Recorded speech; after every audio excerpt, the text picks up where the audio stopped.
বলেন, আমরা বাৎসরিক যে ট্যাক্সটা দিই সেটাও কোটি টাকা দিই। আমি একটি ড্রাইভার, গাড়ি চালালাম কি চালালাম না এটা সরকারের দেখার কথা না। এই টাকাটা আমাকে এককালীন দিতে হয়, দিয়ে 5 বছরের জন্য এককালীন দিতে হয় 7,000 টাকা। টাকাটা দিয়ে আসার সময় যদি আমি অ্যাক্সিডেন্টে বা দুর্ঘটনায় মারা যাই, এমন কোনো নিয়ম নীতি এখানে চালু নাই যে এই টাকাটা আমি ফেরত পাবো, যেটা দিয়ে আমার সন্তানকে আমার দাফন কার্য চালাবে। ওই টাকাটা হলে তো আমার দাফন কাফন হয়ে যাবে, মিলাদ হয়ে যাবে, কিন্তু এই টাকাটা আর ফেরত পাবো না। তাহলে সরকার টাকাটা কুক্ষিগত করে খেয়ে নেবে আমার টাকাটা। আমরা কতটা বৈষম্যের শিকার আপনারা তুলে ধরেন।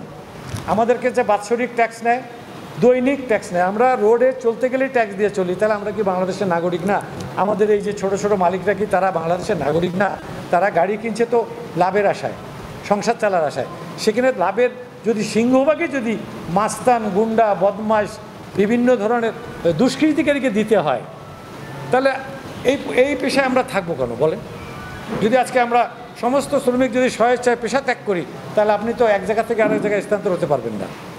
আজকে যদি রিক্সা শ্রমিক রিক্সা চালা ছেড়ে দেয়, আপনার হেঁটে যেতে হবে। আজকে যদি নির্মাণ শ্রমিক নির্মাণ কাজ ছেড়ে দেয়, মাটির নিচে আপনাকে বসে রাত কাটাতে হবে। তাহলে আজকে শ্রমিকদের সাথে এত বৈষম্য কেন? এই বৈষম্য থেকে আমরা আপনাদের সহযোগিতায়, আপনাদেরই জাতির বিবেকের কাছে আশা করব আপনারা সারা বিশ্বর কাছে তুলে ধরেন আমাদের দুরবস্থার কথা, সারা বিশ্বকে জানান।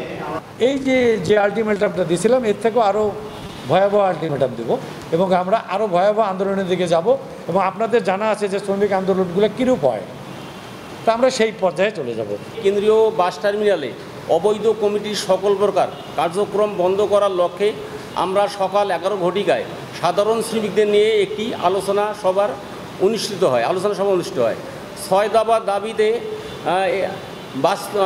বাস্তবায়নের জন্য আমরা 72 ঘন্টার আলটিমেটাম দেই। গত 11/7/25 তারিখে ডিসি মহোদয়ের সাথে আমাদের আলোচনা হয়, যাহা সন্তোষজনক। আলোচনার প্রেক্ষাপটে আমরা এই ঘটনার আমরা যে 72 ঘন্টায় যে আলটিমেটাম দিয়েছি তা স্থগিত করিলাম।